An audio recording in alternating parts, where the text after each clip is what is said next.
O mandato presidencial na história da nossa república já foi de 4 anos, já foi de 5 anos, e a gente teve até um presidente com 6 anos, que foi o último presidente do regime militar, João Figueiredo.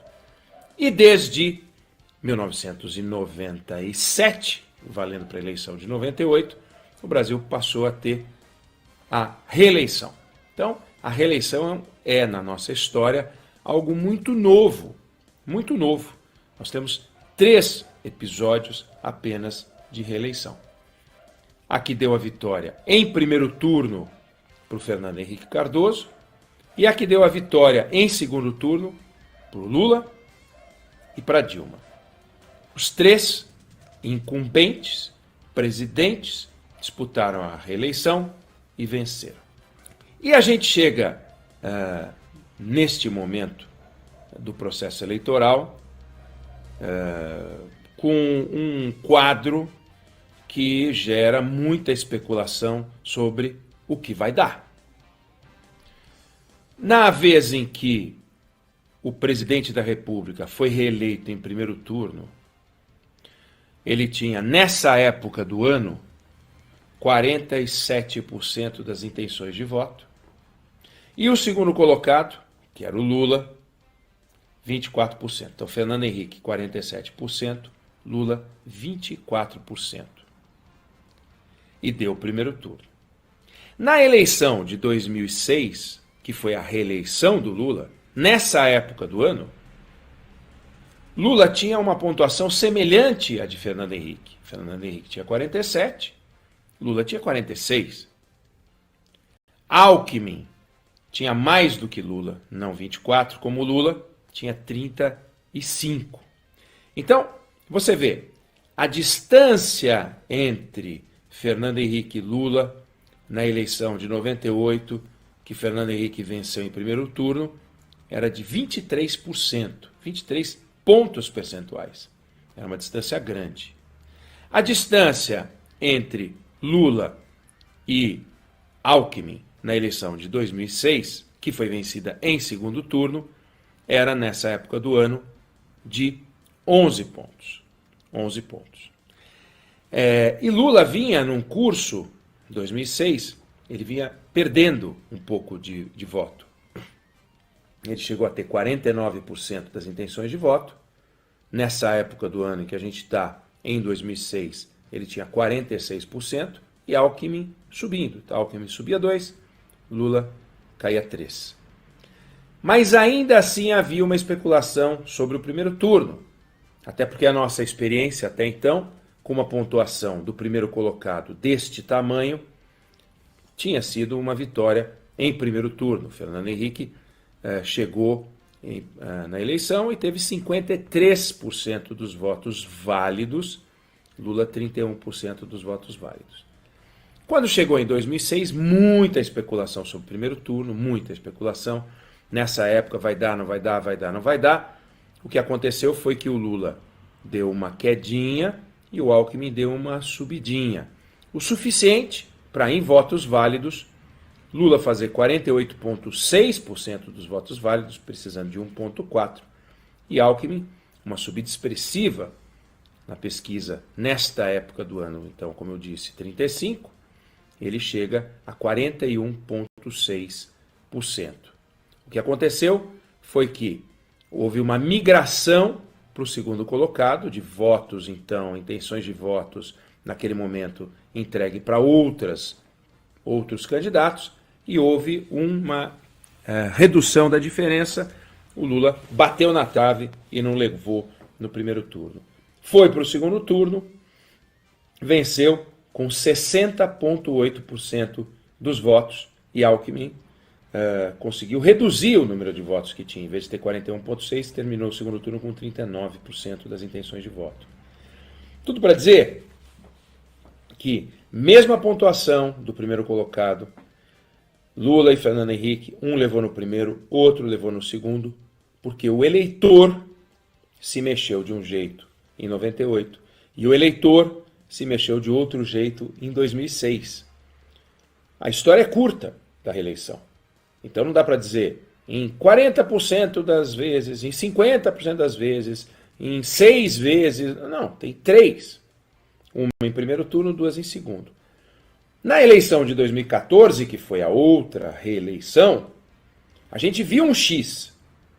A gente viu um movimento diferente destes dois que eu falei, porque nesses dois não teve X. No primeiro houve uma confirmação em primeiro turno, no segundo Alckmin subiu, mas não passou Lula. Em 2014 teve um X, não com Dilma, que estava em primeiro colocado. Nessa época do ano ela tinha 36, olha a diferença. Não 46 como Lula, não 47 como Fernando Henrique, mas 36.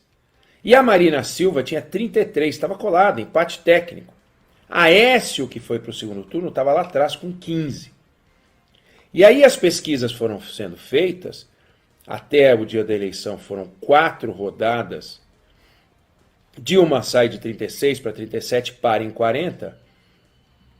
Marina começa um processo de desidratação.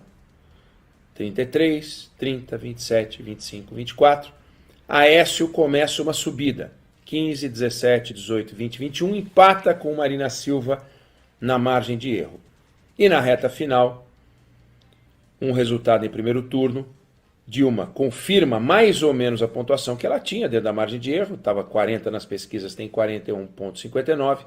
Aécio dá uma estilingada e sai. Claro que no caso do 41,59, votos válidos. Aécio dá uma estilingada. Marina cai de 24 para 21, Aécio sobe de 21 para 33. E vai para o segundo turno. Então a gente viu um X, mas foi um X no segundo colocado. Seria como se agora o terceiro colocado, que é o Ciro Gomes, conseguisse dar uma estilingada e passar Jair Bolsonaro. Naquele momento, você tinha um líder importante, de um partido importante, com uma estrutura de apoio político importante, com um tempo na televisão importante, e ele conseguiu, com um discurso, e também com ataques muito fortes contra a Marina Silva, feita pela campanha da Dilma, que era tocada pelo marqueteiro, que hoje é do Ciro, João Santana, ela foi desidratando e o Aécio Neves foi subindo. Então imaginar que hoje Ciro Gomes passaria Jair Bolsonaro é algo absolutamente improvável. Não tem muita lógica política, mas seria isso para repetir 2014. Então, se a gente conhecer um X, o X foi o X do segundo com o terceiro colocado. E foram os dois, portanto, para o segundo turno. Aécio e Dilma, Lula e Alckmin. Foram os 2 segundos turnos que a gente teve. E as pesquisas retratavam esse movimento, que de fato aconteceu. Aécio Neves, num movimento de aceleração identificado pelas pesquisas, chega ao segundo turno, com uma acelerada final nos últimos dias, aliás, nas últimas 24 horas. Já Lula e Alckmin dá mais ou menos, deu uma acelerada ao Alckmin, mas dá mais ou menos o que aconteceu. Então a sociedade, em 2006 e em 2014, fez movimentos para um segundo turno e escolheu as forças que tinham a maior vitalidade na política daquele momento para disputar o segundo turno. Não era Marina Silva. Marina Silva era uma figura, é uma figura extraordinária como pessoa, mas não representava uma força política expressiva. Ela vinha de um recall, mas a força de oposição ao PT naquele momento era o PSDB e a sua rede de apoios. Então, a gente viu no segundo turno, nas 2 oportunidades em que o Brasil conheceu o segundo turno, as 2 forças mais, digamos assim, opostas e reais da sociedade, disputando uma vaga, a única vaga do Palácio do Planalto, que é o que já está acontecendo agora. Ninguém tem dúvida de que o PT e o Lula com o Bolsonaro representam as 2 forças antagônicas realmente expressivas hoje na sociedade. Não há PSDB, que ficou pelo caminho, não há PDT, que está lá atrás, não há PSB, enfim, que está junto, na verdade, com o PT, mas não há, porque a gente teve o PSB com o Eduardo disputando a eleição anterior. Bom, o que eu quero dizer é que neste momento, agora, é impossível afirmar, pelas pesquisas que estão aí, que teremos um segundo turno, que é o mais provável, ou teremos o primeiro turno, que é o mais improvável. A pesquisa, ela analisa o comportamento do eleitor até este momento, mas o que se pode dizer é que a pesquisa persegue o comportamento do eleitor. Ela não antevê o comportamento do eleitor. E o eleitor, nesse momento, ele está fazendo suas reflexões. Fez suas reflexões pelas sabatinas, entrevistas, fez suas reflexões durante o único debate, o incrível debate, o debate histórico feito na Band, e está pensando, o que eu faço? Não é que ele está pensando se ele vai votar no Lula ou no Bolsonaro. Até tem esse cara que pensa se vai votar no Lula ou no Bolsonaro, mas é pouquíssimo eleitor. O que ele está pensando nesse momento é: eu hoje garanto a presença dos meus segundos preferidos no primeiro turno, ou eu vou com aqueles outros candidatos e depois penso no segundo turno com qual dos dois eu vou ficar. Por quê? Se as pesquisas, se o eleitor caminhar para esse movimento de intensificar o seu candidato preferido, digamos, que não seja o Bolsonaro ou o Lula, a gente vai ver um fortalecimento da candidatura da Simone Tebet, eventualmente do Ciro Gomes, e aí então é a garantia do segundo turno. E depois os eleitores vão se posicionar entre Lula e Bolsonaro.